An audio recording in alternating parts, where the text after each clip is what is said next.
போதுமையா போதுமையா போதும். இவ்வளவு சோகம் எங்க குடும்பத்துக்கு போதுமையா. எங்க அப்பா சாதாரண ஆளு கிடையாது. குறிஞ்சி நாட்டினுடைய தலைவர் எங்க அப்பா. ஆனா நீங்க என்ன எங்க அப்பா பெரிய தலைவர் தானே 500 ஓட்டு வித்தியாசத்துல ஜெயிச்சிருப்பேன். 7 குடிச்சதே எங்க வீடு. அதுல எங்க அப்பா கவுன்சிலர் நின்றார்.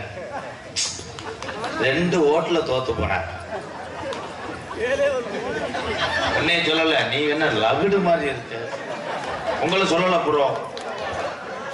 பகலியா நமக்கு என்ன வேணும் அச்சா?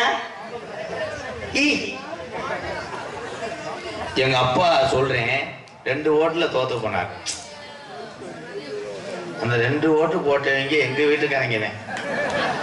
எங்க அப்பத்தாவுக்கு கண்ணு தெரியாது, எங்க ஐயாவுக்கு காது கேட்காது. எங்க அப்பா புளிய மரம் இருக்காரு, எங்க தாத்தா வேப்ப மரத்துல போட்டார். செகிட்டு போய்